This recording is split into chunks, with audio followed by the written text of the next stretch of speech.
Normalerweise haben wir mit Langfahrtbooten zu tun und heute zeigen wir euch ein Boot, bei dem es fraglich ist, ob das noch Segeln ist oder ob es nicht schon fliegt. Also die Jungs sagen, es ist noch Segeln. Die Jungs sagen, es ist noch Segeln, aber für unsere Geschwindigkeiten ist es eher Fliegen.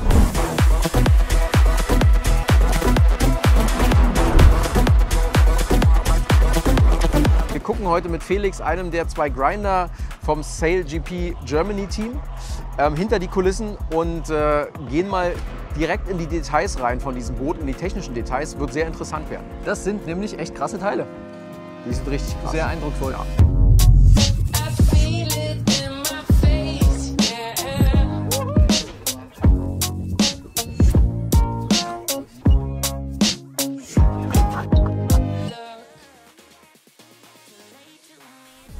Die SailGP, die fand zum ersten Mal in Deutschland statt, in Sassnitz genauer, und da ging ein Wochenende lang richtig die Post ab. In unserer Folge Nummer 146 haben wir das Rennen begleitet und den Sport und das Team besser kennengelernt. Unter anderem hat uns Grinder Felix erklärt, warum die Foils dabei so eine wichtige Rolle spielen. Diese Folge ist am Ende dieses Videos verlinkt. Wir wurden zu dem Event eingeladen hinter die Kulissen vom deutschen Team und von Avea, die mit ihren Produkten sicherstellen, dass das Team auch leistungsfähig für den Spitzensport ist. Im heutigen Video geht es um die Technik hinter den Booten. Es gibt also eine spannende Folge Zeig uns dein Boot mit dem Felix zusammen, der uns eine exklusive Führung über den Katamaran gibt. Ja, F50, 50 Fuß lang, also 17 Meter lang, 11 Meter breit, alles Carbon, alles Titanium. Mit 24 Meter Wing wiegt es knappe 2,5 Tonnen, das ganze Schiff. Dann nochmal eine halbe Tonne Besatzung. Wir haben halt hier 2 Rümpfe, wie gesagt, die dann durch 2 Beams, also 2 Trägerverbindungen, quasi 2 Beams, die Rümpfe natürlich verbunden sind, einer vorne, einer hinten. Und dann haben wir hier mittig noch den Port, nennen wir das.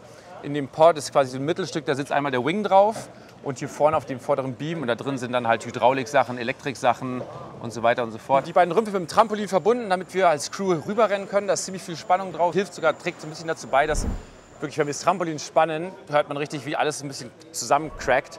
Und das gibt dem Ganzen sogar echt ein bisschen Formstabilität. Okay. Also wir haben, wie gesagt, Aerodynamik ist wirklich ein Hauptthema bei uns. Deswegen haben wir auch diese Fairings und die haben wir hinten. Wenn wir ein bisschen nach hinten gehen, haben wir die auch noch mal hier komplett. Und hier am hinteren Beam sieht man halt auch wieder, ne, über die ganze Fläche ist einfach nur wirklich Aero-Fairings, dass die halt einfach ein bisschen uns noch mit Auftrieb generieren. Und hier drin, das muss alles durchsichtig sein.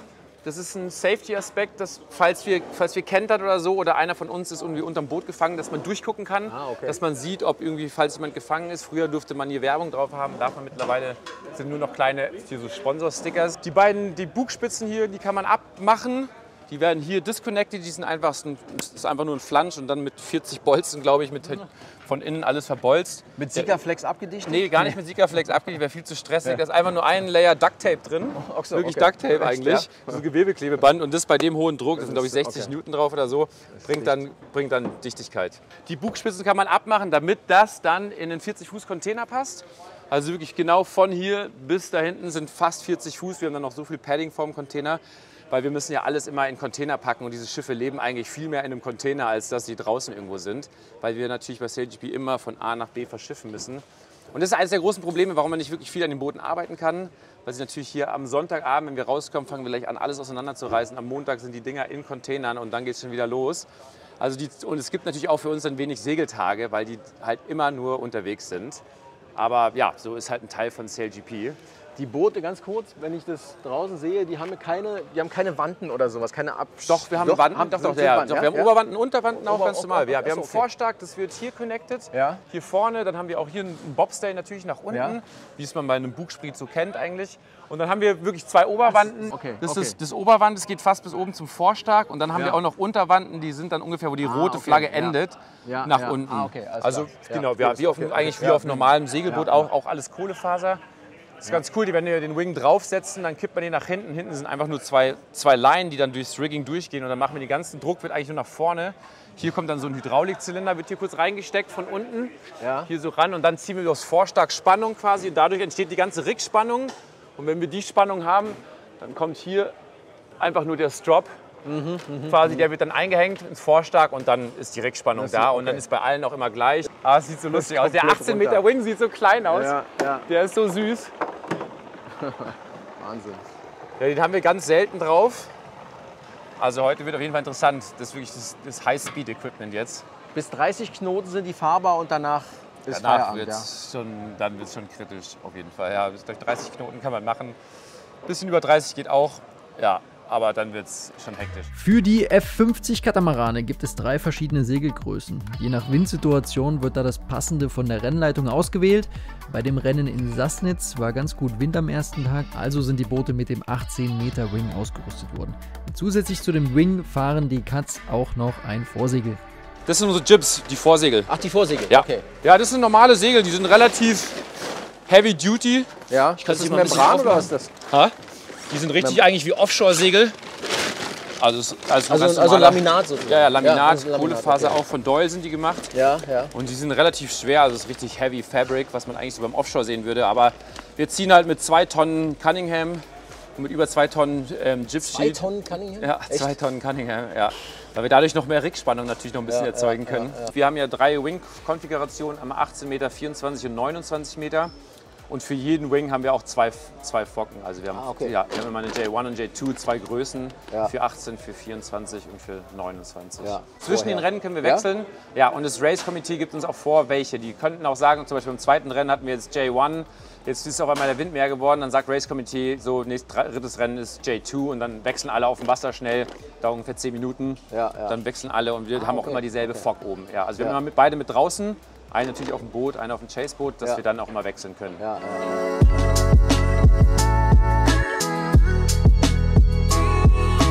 Und was natürlich bei uns auch einzigartig ist, wo wir anders sind als die Formel 1, ist, dass bei uns wirklich alle 12 Boote sind absolut baugleich. Also alles ist genau gleich, die wiegen genau dasselbe, die werden auch oft immer gewogen, dann werden alle Boote gleich gewogen, manche haben dann Gewichte drin. Die Wings sind gleich, wir haben immer dieselben Einstellungen, wir haben immer dieselben Foils, Wing, Vorsegel, also alle Boote sind One-Design und es kommt wirklich nur aufs Segeln an. Also bei uns ist nicht so, wer das schnellere Boot hat, wie im America's Cup oder so, ne? Oder bei der Formel 1 auch, wer hat den besseren Motor, der gewinnt natürlich easier. Bei uns soll es hier wirklich auf die Segelperformance ankommen. Wer schon mal ein Rennen der SailGP gesehen hat, weiß, dass das hier absolut keine One-Man-Show ist, sondern es braucht ein sehr gut ausgebildetes Team und eine ganze Menge Leute im Hintergrund. Einerseits, um solche hohen Geschwindigkeiten überhaupt erreichen zu können, andererseits aber auch, um das möglichst sicher zu gestalten. Solche Rennen sind ja schon ziemliche Extremsituationen, da muss einfach jeder ganz genau wissen, was zu tun ist. Jetzt geht es also um die einzelnen Funktionen der Crew. Ja, hier ist jetzt quasi unser Arbeitsbereich. Hier sitzt Anna eigentlich, die ist quasi die Position P6 heißt sie oder Strategist.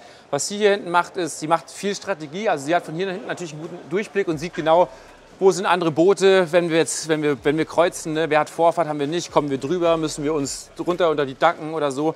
Sagt uns natürlich, wenn irgendwo einer ankommt, wir sind ja teilweise beide Boote mit 60, 70 km/h auf der Kreuz unterwegs, also es geht so schnell alles. Hier hängt dieser Riesenwing, es ist laut, wir haben hier Helme mit Kommunikation, wir können uns nur über Funk unterhalten, weil es so laut ist. Wir haben richtig so In-Ears, Molded In-Ears, deswegen ein super wichtiger Job. Und wenn wir wechseln natürlich immer Seite, egal auf welchem Bug wir segeln. Und wenn Erik, der hier steht und lenkt, wenn er auf die andere Seite rennen muss, dann hat Anna hat kurz das Steuerrad und dann steuert sie, bis Erik wieder drüber ist. Der springt dann rein und sie übergibt ihm dann wieder den Wheel. Sie hat dann hier noch so ein paar Knöpfe. Wir haben ja relativ viel Hydraulik auch an Bord. Wir haben dann 4 Lithium-Ionen-Batterien vorne drin. Und die ganze Hydraulik wird durch elektrische Motoren durchpumpen. Ja. Beim America's Cup ist ja, das sind die ganzen Grinder, die Kurbeln, die produzieren ja hydraulischen Druck. Bei uns ist es anders. Ah, okay. Der Grinder hier ist wirklich nur bedient, das zeige ich euch gleich, aber dann hier die Winch. Ja. Also wenn wir kurbeln, dreht sich die Winch. Ja. Und das wurde halt geändert, weil wir haben halt gesagt, sie wollen es wirklich mehr segelaffin machen, dass ich als Grinder auch wirklich das Groß trimme. Also wenn ich kurbel, sehe ich genau, hole ich das Groß natürlich rein und Stu, unser Wingtrimmer, lässt es quasi wieder raus. Dass es mehr einfach wirklich so segelmäßig ist und nicht nur, wir stehen einfach nur da und produzieren dummen Pressure und hier steht einer am Knopf und trimmt. Deswegen wurde das quasi umgebaut. Ach so. Aber wir haben natürlich viel Hydraulik, weil die ganzen Boards hoch, runter, Einstellungen, Ruder können wir ja die Winkel verstellen, Ruderrake. Der ganze Wing hat Hydraulikzylinder drin, um das Profil einzustellen und das geht alles per Knopfdruck. Und da hat Anna zum Beispiel hier oder zum Beispiel auch die Fock, ne? Fock Cunningham, Das macht Fock sie dann, Schot. ja? Sie kann sie machen, Ja. sie hat hier ein paar Funktionen oder zum Beispiel auch Protestbutton. Aber unser Jib-Trimmer macht eigentlich auch der Grinder, das zeige ich euch dann Das ist gleich. ein Protestbutton? Also wenn wir protestieren. Ja, also wir haben nicht jetzt eine rote Flagge, wie man es so kennt so. beim Segel. Protest, wenn Ja. irgendwo was Ja, mit genau, einem Coincidence genau, war. Wir haben dann hier einen Knopf, wir drücken dann Protest. Die Schiedsrichter, die Umpires sitzen in England, die sitzen in London, da ist SailGP Headquarters.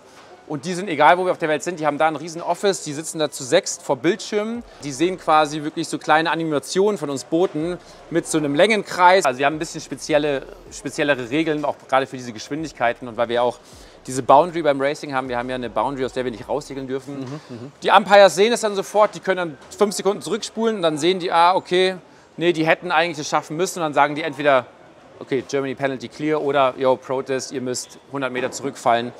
Dafür ist dann zum Beispiel der Protest-Button. Die nächste Position ist natürlich Erik, hier unser Driver. Der sitzt hier, hat eigentlich ein Lenkrad wie im Auto, wie man es kennt. Rechts, links auch. Was ganz cool hier ist, der hat hier noch diese Drehgriffe dran. Und mit diesem Drehgriff ist quasi auch wieder Flight Control. Damit kann er die Foils, die ich hier vorhin erklärt habe, einstellen, also hoch, runter. Damit kann er das Boot kurz fliegen. Wenn unser Flight Controller, zu dem wir gleich kommen, wenn der natürlich die Position wechselt, dann hat Erik fliegt er kurz das Boot. Das heißt, er sieht hier, wenn er jetzt hier nach hinten dreht, kommt der Bug hoch. Wenn er nach vorne dreht, kommt der Bug wieder runter.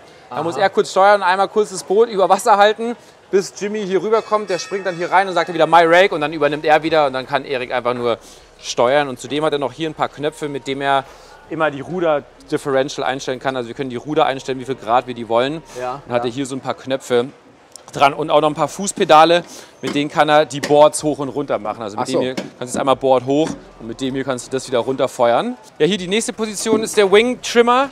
Ich setze mich einmal kurz hier hin. Der sitzt quasi hier, das ist Stu. Eine der wichtigsten Rollen an Bord auch, der ist für die Geschwindigkeit verantwortlich. Der hat hier die Großschot quasi in der Hand über die Winch, die ich ihm natürlich dann die Kraft gebe. Also er arbeitet viel über die Winch und dann hat er auch hier verschiedene Knöpfe und Trigger, mit denen er arbeitet. Hier kann er den Wing natürlich einstellen. Also das Profil kann er hier einstellen, wie viel der profiliert wird. Und dann kann er ganz geil den Twist kann er einstellen. Also was man ja so beim normalen Segeln über einen Traveler macht und über das Backstark, können wir halt alles einfach nur mit diesem Hebel hier machen. Twist rein, Twist raus. Und so segelt er die ganze Zeit. Also es geht die ganze Zeit eigentlich Großschot, geht rein, raus und der Twist bewegt sich auch die ganze Zeit. Und damit kontrolliert er das Boot, wie viel Wind. Wir wollen ja immer nach Luft kippen, das Boot, um mehr Riding Moment zu kreieren, also mehr Gewicht auf die Luftseite zu kriegen. Und wir wollen immer den Bug eigentlich nach unten pitchen. Also das Perfekte ist, wenn wir irgendwie 4 Grad Krängung nach Luft haben und 3 Grad nach vorne, dann können wir wirklich am Wind, kriegen wir diese verrückten Winkels quasi am Wind bei diesen hohen Geschwindigkeiten. Ja, dann hat er hier auch ein paar Fußpedale. Hier kann er auch die Jib einmal fester machen oder das Vorsegel wieder lockerer machen. Hier kann er ein Daggerboard runterfeuern und hier kann er seinen Twist releasen. Also wenn er hier zu viel Twist hat, so kann er hier auf einmal noch die ganzen Twist rausnehmen, um den Druck aus dem Schiff zu nehmen. Dann hat er hier auch noch ein Display und hier hat er so ein bisschen so Diagramme und auch dann sieht er, wie viel hydraulischen Druck wir haben und auf dem Diagramm sieht er so ein bisschen den Twist auch, dass er nicht immer nur nach oben gucken muss, dass er eigentlich immer nach da gucken kann oder hier aufs Display. Und dann die nächste Position ist hier James, der Flight Controller. Der sitzt hier wirklich im Schiff, der sitzt hier drin und der hat hier seinen kleinen Joystick mit ganz vielen Knöpfen und der fliegt das Boot. Der guckt eigentlich wirklich nur hier durchs Trampolin die ganze Zeit auf den anderen Bug da drüben. Ja. Und ein bisschen, er sieht auch die Daggerboards dann hier durch den Pod durch. Da sind so ein paar Linien drauf und damit sieht er genau, wie hoch fliegen wir. Je höher wir fliegen, desto besser, desto schneller werden wir, desto weniger Angriffsfläche haben wir im Wasser. Je tiefer wir fliegen, desto langsamer sind wir. Natürlich dürfen wir nicht zu hoch fliegen, weil dann verlieren wir irgendwann den Abriss. Dann schießt das Boot aus dem Wasser und wir machen einen Nosedive. Deswegen, der ist aber hoch fokussiert. Der hat hier auch ganz viele Knöpfe, mit denen er Daggerboards Modes einstellen kann, Rudder Neutral, Rudder Asymmetric Modes. Also hier gibt es ganz viele Modes, die wir einstellen können. Hier auf seinem Display sieht er dann auch, welche Modes er hat. Und hier kann er auch noch quasi den Can von den Boards einstellen, die Ruder Differential einstellen. Hat hier eine Menge Möglichkeiten. Also der ist auch für die ganzen Einstellungen am Boot verantwortlich. Und der sitzt wirklich nur hier drin und nur mit dem Drehrad ist immer, Boot fliegt hoch, Boot fliegt runter. Kann er hier die ganze Zeit das Boot fliegen. Kommt hier Wasser rein? Also, ja, hier ist Wasser drin. Wir haben hinten so Lenzklappen. Lenzklappen. Ja, so okay. einfach kleine Klappen, die dann aufgehen. Und ja, hier ist teilweise richtig viel Wasser drin. Ja, also bei einem Nosedive ist hier teilweise 10 cm Wasser drin. Ja, das geht schnell. Ja, hier der nächste Grinder ist Will, Neuseeländer, super Typ auch. Und der trimmt die Jib natürlich, der hat auch hier ein paar Fußpedale. Wieder Jib Sheet on, Jib Sheet off. Und dann einmal können wir wir haben ja vorne eine Schiene, da können wir den Winkel der Fock noch verstellen, also rein, raus. Hat er hier noch seine Knöpfe. Hier kann der auch ein bisschen den Wing, wir müssen den Wing ja immer inverten. Also wenn wir jetzt wir segeln hier auf Starboard, der Wind von hier, der Wing ist so profiliert, jetzt wenden wir. Jetzt muss der Wing natürlich einmal auf die andere Seite geklappt werden, das nennen wir den Invert. Und den macht hier Will von hier, das spricht genau, wenn wir durch den Wind gehen, drückt der Invert, dann macht der Wing, faltet sich dann automatisch dann auf die andere Seite, damit wir dann auf dem anderen Bug natürlich wieder einen anderen Winkel haben. Ja, und sonst der grindet mit mir manchmal nicht. Manchmal sitzt er auch einfach nur da, hat trimmt und er macht auch viel Strategie. Also er hilft Erik viel, wo ist guter Wind, der guckt dann auch ins Feld, sagt irgendwie, oder am Topgate, Right Turn, Left Turn, was ist bevorzugt, welchen Bias haben wir irgendwie und der macht viel Strategie mit. Und dann die letzte Position sind Jona und ich und wir sind eigentlich wirklich nur Grinder, wir sind einfach nur Powerhouse, wir sind wie ein kleiner Motor, wir geben einfach nur Energy, das Einzige, was ich mache, ist wirklich einfach grinden. Ich habe 2 Gänge, das ist mein erster Gang, ist der größere Gang und dann, wenn es schwerer wird, habe ich noch einen zweiten Gang. Ah, okay. Mit dem können wir immer wechseln, aber das sind die 2 Gänge. Die 18 Meter Wings haben die höchste Mainsheet Load. Sprich, also heute gehen wir in der Winch können wir Gänge wechseln, aber das müssen wir mal vor dem Segeln entscheiden. Ja, und ich trimme quasi das Große, also ich gucke wirklich beim Segeln, gucke ich immer nur auf den Beam, eigentlich so horizontal, was haben wir für einen Winkel gerade vom Boot, welchen wollen wir und dann gucke ich einfach nur hinten auf die Clue, also die Hinterseite vom Wing, wo ist die gerade auf dem Port und dann fühle ich, muss ich das Boot einfach fühlen, wann brauchen wir wieder Druck und dann kurbeln wir. Was bei uns halt lustig ist, dass wir halt rückwärts segeln. So, wir sind die erste Person im Boot und ich weiß gar nicht, wo wir hinsegeln, ich weiß aber nie, was abgeht, ich weiß teilweise nicht, weil wir einen Puls von 190 haben nach 2 Minuten meistens schon. Und manchmal weiß ich gar nicht, ist mir gerade Upwind, Downwind, ich weiß gar nicht, wo wir sind im Feld und ich bin so fokussiert einfach auf meinen Job. Deswegen ist für mich die Kommunikation irre wichtig, weil ich mir dann so ein bisschen ein Bild im Kopf malen kann. Ja, ja, und dann in den Manövern rennen wir hier rüber. Wir sind ja mal angepickt, wir haben hier so Sicherheitsleinen, wir haben einen Klettergurt an. Und dann haben wir hier so eine Leine, mit der bin ich eingepickt in meinem Klettergurt, sprich ich kann nicht weiter als so fliegen oder wir alle können nicht weiter als die Außenkante rausfliegen, damit wir halt nicht aus dem Schiff rausfliegen. Und mit der können wir dann natürlich, so wenn ich jetzt hier rausgehe, die hängt einfach dran und dann läuft man und zieht die so hinterher und so hat jeder seine Sicherheit, seine Jacklines, wie man sie auf normalen Segelbooten auch kennt, die man mal bei Sturm ranmacht. Aber die müssen wir immer tragen. Ja, und dann hier ist natürlich nochmal Boardcase. Hier sitzen die Daggerboards drin. Das ist so ein Carbon-Case, wo die drin sitzen. Es gibt natürlich mehrere Einstellmöglichkeiten. Wir können das ja canten, rein raus canten. Also den Winkel vom Voll verstellen. Dann haben wir einen langen Zylinder, der nach vorne im Bug geht für den Rake. Vorne, hinten. Damit können wir das Boot fliegen, anstellen nach oben, Boot kommt hoch. Wie gesagt. Und dann haben wir hier einen Zylinder, das ist die Up-Down-Line. Das ist ein Hydraulikzylinder, der das Board nach unten feuert. Da muss ich ja vorstellen, wenn wir mit 60 km/h halsen, bei 60 km/h feuern wir dieses Board nach unten und diese große Fläche, diesen Wing, den muss man ja erstmal horizontal durchs Wasser drücken. Also auch hydraulisch hier feuert dieser Zylinder dann über ein 6-faches System dieses Board mit, weiß ich wie viel Tonnen. Wie lange dauert das bis unten, oben, unten? 3 Sekunden. 3 Sekunden, ja. echt? Ja, man kann es ein bisschen einstellen, es gibt so Drop-Targets, wir können es ein bisschen einstellen, aber meistens so 3 Sekunden. Ja, es gibt eine Zwischeneinstellung, halb hoch, aber die ist nur, wenn das Chaseboot rankommt. Ja, okay. Ja, dann dafür, aber es gibt nur oben, unten. Und die sind immer, wenn die unten sind, ist hier ein Lock. Hier quasi kommt dann so ein Pin durchgeschossen, auch mit einem kleinen Hydraulikzylinder, dass es dann auf einem Lock sitzt quasi, dass es halt nicht so leicht hoch kann, dass es der Hydraulikzylinder nicht halten muss. Und das Lock geht dann auf und dann fährt es wieder hoch. Also sie können nur hoch oder runter. Ja, die Luftseite ist immer oben und die Lehseite natürlich immer unten. Egal welcher Kurs ist immer unten. Egal welcher Kurs, ja, ist immer unten. Die beiden Ruder sind immer im Wasser und immer das Lehfoil ist natürlich unten. Und kurz vorm Manöver feuern wir beide Boards, dann machen wir das Manöver auf beiden Boards und sobald wir durch den Wind sind, kommt das Loopboard wieder hoch und wir fahren wieder weiter. Es ist so ein Unterschied wie vom LKW zum Raumschiff, ne? So irgendwie. Auch so die Geschwindigkeit. Ich meine, 100 Stundenkilometer macht das Teil, das fliegt quasi auf dem Wasser.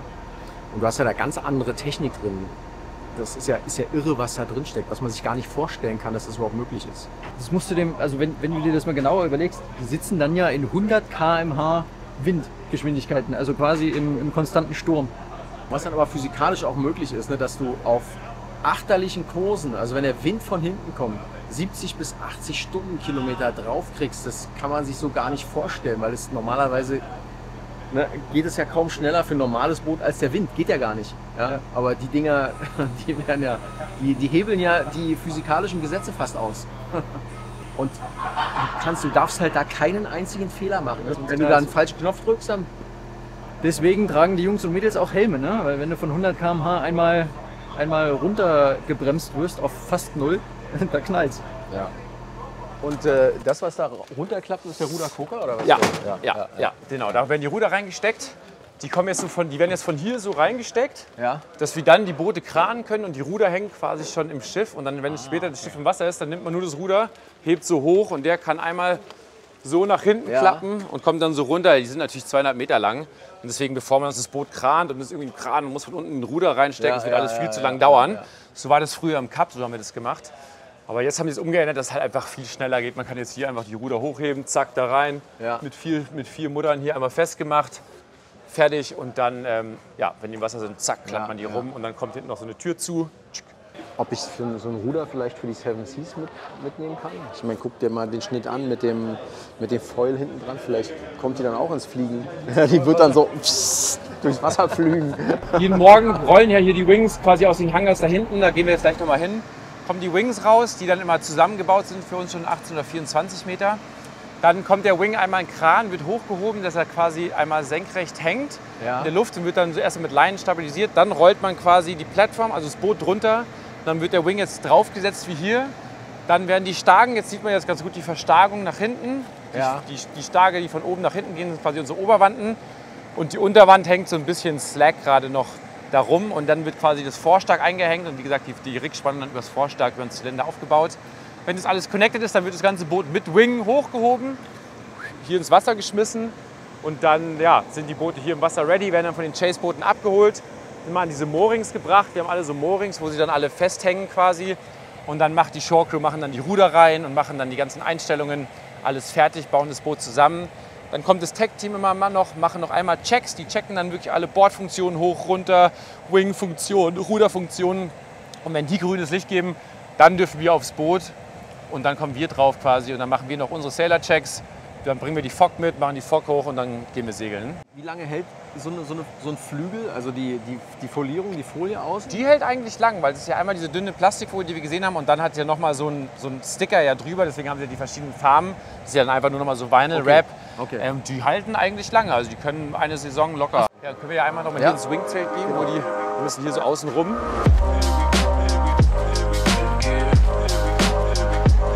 Ja, hier ist das Wingzelt, hier sind die ganzen Wings drin. In jedes Zelt passen 6 Wings rein, bis zu 24 Meter Länge auch. Die werden immer hier so aufrecht quasi gelagert, damit die überhaupt alle hier reinpassen. Die lassen die natürlich, legen die dann immer hin, damit sie rausgerollt werden können auf ihren Trolleys. Und ja, das ist auch echt super cool Kit. Ich meine, der 18 Meter, glaube ich, wiegt 400 Kilo, so wie er hier hängt. Da ist wirklich nicht viel dran. Man sieht hier halt einfach ein paar Hydraulik-Sachen. Das ist alles aus Titanium, 3D-printed, hydraulische Ventile. Hier sind so Reservoirs quasi, für da ist auch Druck drin, quasi Luftdruck, damit das Öl ja schnell rein und rausgeschickt wird. Alles läuft halt hier über, so ist ziemlich cool gemacht.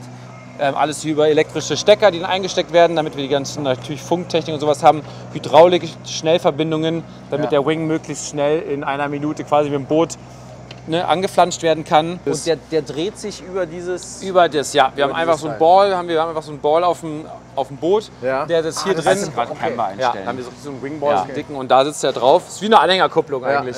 Was ist der maximale Drehwinkel, den er haben kann? Wir können den relativ weit rausdrehen, 45 Grad. 45 Grad, ja? Ja, 45 ungefähr. Und dann kommen die Oberwanden halt. Ja. Und dann kannst du hier halt nochmal, glaube ich, 30 Grad Camber einstellen. Hier drin, was ist denn hier drin? Ist hier ein Funkgerät drin oder was ist das? Das ist, ja, Funkgerät, ja. Ja, wir unterhalten uns ja per Funk auf dem Schiff. Wir können ja per Funk auch unsere ganzen Coaches, die sitzen ja hier in der Adrenaline Lounge.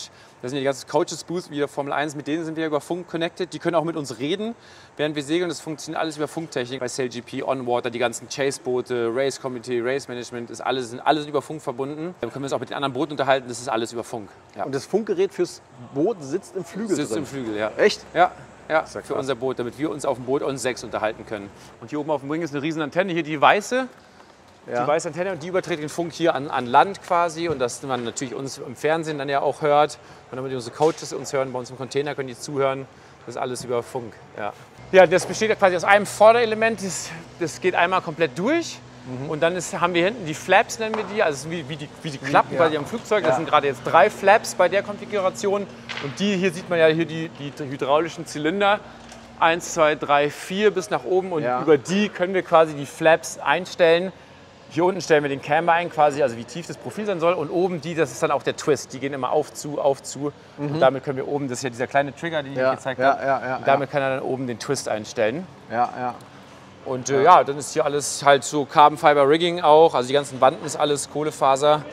Und das ist ja teilweise auch einfach die Tür, ne? Einfach ist auch mit einem Zipper zugemacht. Ich meine, das ist hier auch alles ziemlich gut gespannt. Aber hier sieht man immer diese Rippen, die drin sind. Ist auch ganz cool, wenn man hier mal durch so ein Fenster reinguckt.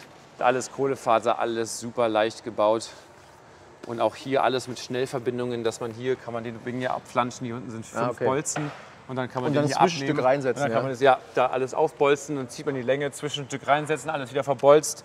Also das ist jetzt der kleinste. Und Das ist der dann kleinste. kommen diese Teile da rein. Und dann Die Teile würden jetzt hier in die Mitte kommen. Ja. Dann kommt dieses große Teil kommt nach oben, das bleibt unten. Und dann kommt hier ein Teil rein, das ist 24. Und dann haben wir nochmal so ein Teil, das können wir auch noch einbauen für 29.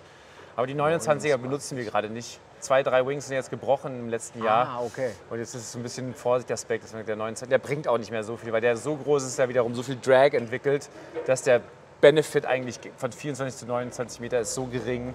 Wir können bei 24 Meter mit 9 Vollstand ab 8, 9 Knoten vollen.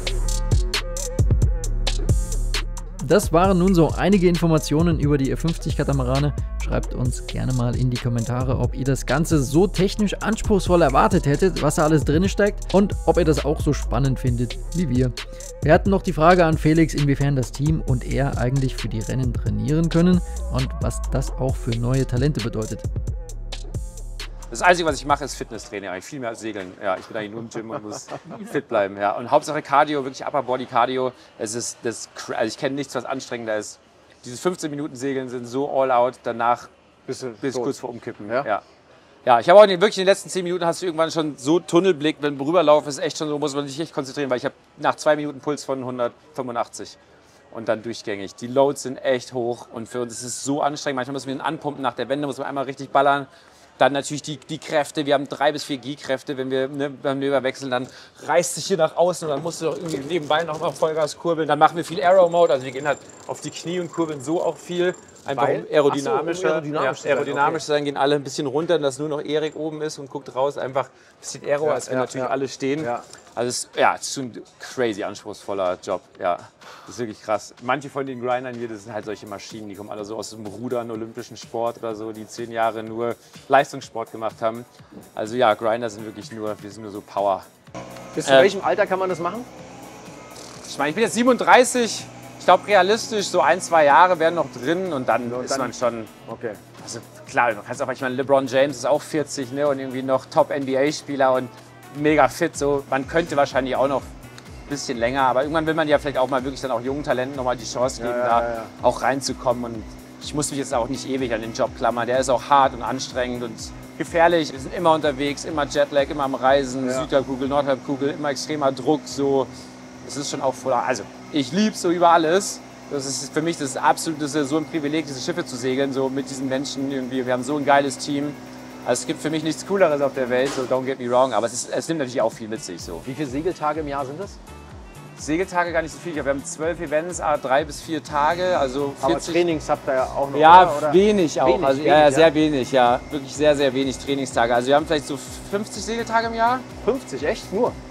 Ja, ist super limitiert, leider. Ja. Weil die halt immer unterwegs sind, diese Schiffe. Die sind halt immer verpackt irgendwo im Container und immer on the road. So. Und wie trainiert man so als Team dann? Wie gesagt, bei den Races. Wirklich. Ja, bei den Races 1 Tag, 2 Tage vorher. Manche haben gestern den ersten Segeltag gehabt. Ja, wir hatten jetzt die ganze Woche durften wir segeln zum Glück. Ja, es gibt so einen Simulator auch, auf dem mit dem man es so ein bisschen so imitieren kann, aber es ist natürlich alles nicht mal das Gleiche als zu 6 da draußen sein. Es gibt nichts.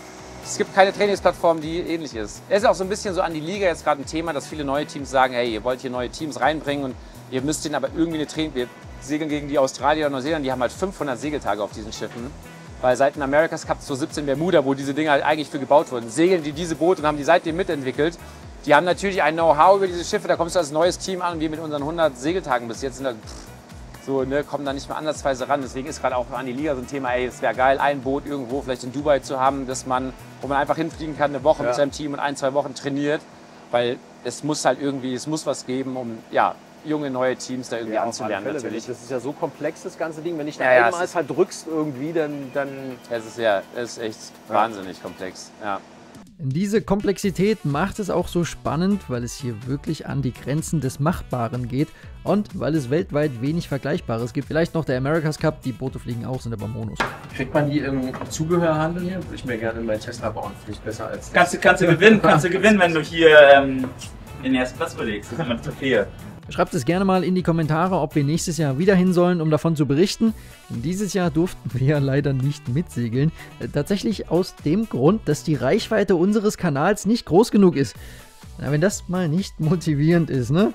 Daran müssen wir also gemeinsam arbeiten, damit dann vielleicht auch nächstes Mal eine Testfahrt drin ist. Also Daumen hoch fürs Video und abonnieren nicht vergessen. Wir sehen uns dann nächste Woche wieder bei einer neuen Folge Bootsprofis. Bis dahin, eine gute Zeit euch allen. Ciao, ciao.